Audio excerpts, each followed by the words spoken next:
जय हिंद मेरे प्यारे दोस्तों।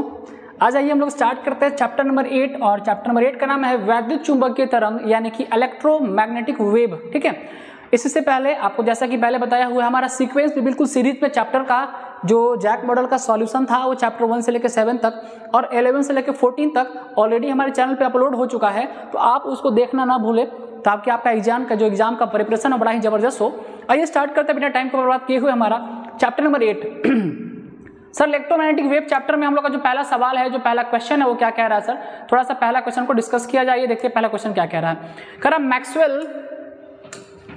Maxwell in his famous equations of electromagnetism introduce the concept of. Maxwell जो है वो फेमस जो अपना चुंबक तो के अपने प्रसिद्ध समीकरण में किसकी अवधारणा प्रस्तुत किया है, मैक्सवेल ने किस चीज का अवधारणा प्रस्तुत किया है। तो मैक्सवेल ने आपको बता दें डिस्प्लेसमेंट करंट यानी कि विस्थापन धारा का अवधारणा यहाँ पे उन्होंने प्रस्तुत किया है और इसके अवधारणा के लिए, इसके कंसेप्ट के लिए इन्होंने कैपेसिटर का यूज किया था, यानी कि संधारित्र की मदद से जो है वो मैक्सवेल ने वो यूज करके और विद्युत चुंबकत्व के बारे में समझाया था।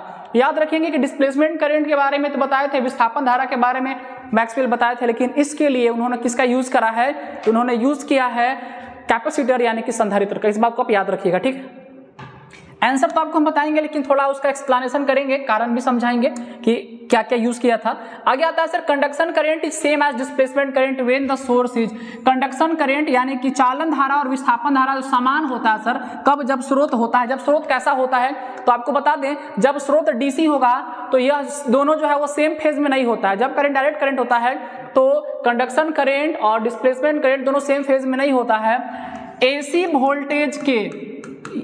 वोल्टेज के वैरिंग फंक्शन के लिए, एसी वोल्टेज के वैरिंग फंक्शन के लिए जो है वह दोनों सेम फेज में होता है। यानी हम कह सकते हैं कि हम अल्टरनेट करंट यूज करें या डायरेक्ट करंट यूज करें, जब इसका फंक्शन वेरिंग होगा, जब फंक्शन इसका बदलने वाला होगा तो उस वेरिंग फंक्शन से जो है मैक्सवेल नहीं और किसी ने नहीं, मैक्सवेल ने ये कंसेप्ट दिया है किस चीज का, उन्होंने ही बताया है कि कंडक्शन करंट और आपका जो डिस्प्लेसमेंट करंट है वो सेम होगा।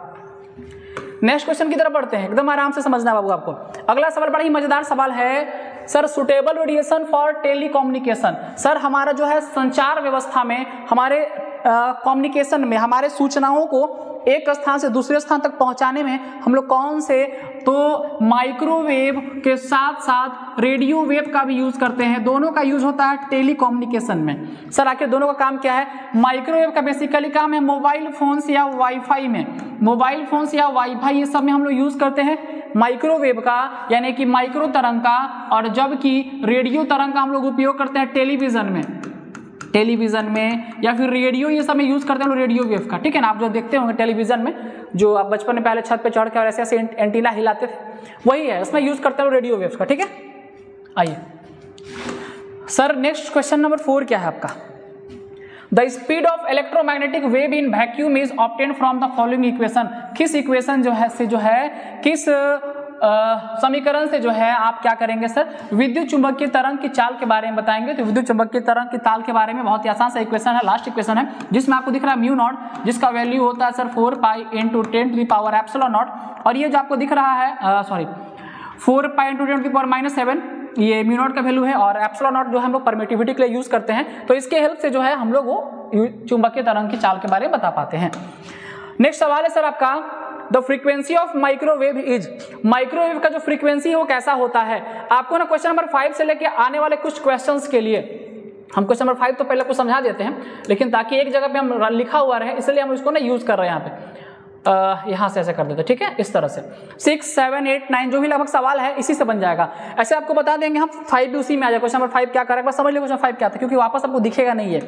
Frequency of microwave is, microwave का फ्रीक्वेंसी किससे ज्यादा किससे कम, यही सवाल नहीं, इससे जुड़ा हुआ ऐसा कोई भी सवाल पूछेगा तो क्या करेंगे सर, उसके लिए कौन से फॉर्मूला का यूज करेंगे। सो थोड़ा सा एक बार समझा दिए ताकि हम लोग काम चल जाए, थोड़ा सा एडजस्ट करेंगे आप, हम समझा रहे हैं आपको। ठीक है, हम कुछ इलेक्ट्रोमैग्नेटिक वेव्स का नाम लिख रहे हैं। सबसे पहला आ रहा है रेडियो वेव, उसके बाद रेडियो के बाद अगला माइक्रोवेव, तीसरा नंबर में आ रहा है आपका सर इंफ्रारेड, अवरक्त किरण, रेडियो तरंग, अवरक्त किरण आ गया। उसके बाद चौथा विजिबल लाइट, दृश्य प्रकाश इसको कहते हैं। मेरे प्यारे विद्यार्थियों हिंदी मीडियम सोचना नहीं सर हम लोग पे ध्यान नहीं देते, आप लोग पूरा ध्यान है हमारा। ठीक है, इंफ्रारेड विजिबल लाइट। उसके बाद नेक्स्ट आता है हमारा विजिबल लाइट के बाद वह यूवी लाइट, परावैंगनी किरण बाबू। नेक्स्ट है सर हमारा एक्स रे, और सबसे लास्ट है गामा रे, सबसे लास्ट है गामा किरण, गामा रे। इस 7 इलेक्ट्रोमैग्नेटिक स्पेक्ट्रम में यूज होने वाले हमारे इलेक्ट्रोमैग्नेटिक वेव्स हैं ये 7। ऊपर से नीचे का जो नाम है ये फ्रीक्वेंसी के बढ़ते हुए क्रम को बताता है, और नीचे से ऊपर का जो नाम है वो वेवलेंथ के बढ़ते हुए क्रम को बताता है। याद रखिएगा इसको, आप कहीं ना कहीं लिख लीजिए अगर दिक्कत है तो। यानी सर सबसे कम फ्रीक्वेंसी पूछेगा तो किसका, रेडियो वेव का। सबसे ज्यादा फ्रीक्वेंसी किसका, तो गामा रेस का। उसी तरह सबसे कम वेवलेंथ किसका, तो गामा रे का, और सबसे ज्यादा वेवलेंथ किसका, तो रेडियो वेव का। एकदम हम नाम सजा दिए हैं इसको स्पेक्ट्रम के फॉर्म में, एकदम 7 अलग अलग जो है आपके वो सबको अरेंज कर दिए हैं।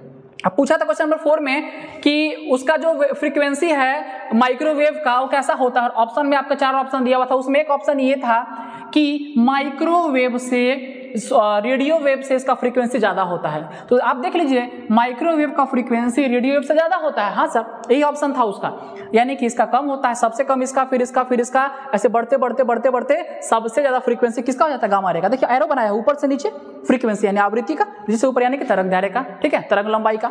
तो इसी से हम लोग सवाल बनाएंगे। क्वेश्चन नंबर 6 में आइए आप, सबसे अधिक आवृत्ति किसकी होती है सर, सबसे अधिक आवृत्ति यानी कि फ्रीक्वेंसी नीचे किसका होता है, गामा रे का। ऑप्शन देखिए गामा किरण का, यही हो गया पहला, गामा किरण का होता है, गामा रे का होता है। इंग्लिश मीडियम ऊपर लिखा हुआ है गामा रेस का होता है। इसको हटाएंगे तो सारा क्वेश्चन हट जाएगा, इसलिए इसको हम रखे हुए हैं अभी। नेक्स्ट आइए, use for photography in fog. याद रखिएगा हम लोग जो है फोटोग्राफी करने के लिए फॉग में इंफ्रारेड का यूज करते हैं, क्योंकि इंफ्रारेड का जो होता है वो वेवलेंथ ज्यादा होता है।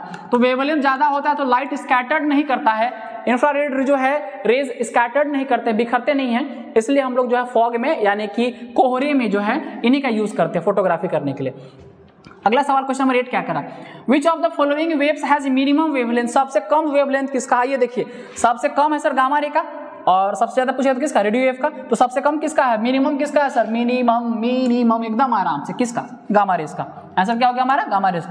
अगर ये आप याद कर लेते तो चैप्टर 8 में आपका लगभग 1-2 न्यूमेरिकल जो एग्जाम में पूछेगा ना आपका एमसीक्यू, वो इसी में से आने वाला। अगर ये आप याद कर लेते हैं, इसको अरेंज कर लेते हैं अच्छे से। सबसे पहले रेडियो तरंग, radio wave sir, microwave, infrared, visible light, UV light, x ray और गामा रे, ये आपका ऊपर से नीचे नाम लिख लीजिए। इधर का एरो फ्रीक्वेंसी, इधर का एरो वेवलेंथ। ये क्वेश्चन नंबर 8 तक तो खत्म हो गया सर, किसका होता है देख लिया हम लोग। अब आ रहे क्वेश्चन नंबर 9 में, इसके लिए हमको इसको हटाना पड़ेगा, इसको हम हटा रहे हैं यहाँ से, आप इसको देख लीजिएगा, इसको याद कर लीजिएगा बाबू। क्वेश्चन नंबर 9 कह रहा है सर, जल को कीटाणु रहित के लिए क्या उपयोग करते हैं। वाटर को सर हम लोग अगर इन्फेक्शन फ्री बनाना है तो क्या करना पड़ता है, उसके लिए जो है हम लोग उसमें परावैंगनी किरण यानी कि यूवी लाइट का उपयोग करते हैं। और अगर ऐसे बोला जाए नॉर्मल वाटर अगर है तो उसके लिए हम लोग क्लोरीन का भी यूज करते हैं, क्लोरामाइन का भी यूज करते हैं, ताकि हम लोग वाटर को जो है वो इन्फेक्शन यानी कि कीटाणु रहित बना सके, उसमें कोई भी कीटाणु ना रहे, बैक्टीरिया से आपका फ्री रहे। उसके लिए हम लोग लाइट में परावैंगनी किरण का उपयोग करते हैं, ठीक है। अगला और आखिरी सवाल है हमारा, the energy in an electromagnetic wave is. Electromagnetic wave का जो एनर्जी होता है, आराम से आप याद रखिएगा, इसमें 2 वर्ड लगा हुआ है, इलेक्ट्रो मैग्नेट यानी इलेक्ट्रिक फील्ड के लिए भी और मैग्नेटिक फील्ड के लिए भी इलेक्ट्रोमैग्नेटिक वेव का जो ऊर्जा है, जो एनर्जी है, वो दोनों में इक्वली शेयर होता है, बराबर बढ़ता है। यानी हम कह सकते हैं क्या, इसका जो ऑप्शन है सर इक्वली डिवाइडेड किसमें किसमें, इलेक्ट्रिक फील्ड में और मैग्नेटिक फील्ड में, यही इसका आंसर हो जाएगा।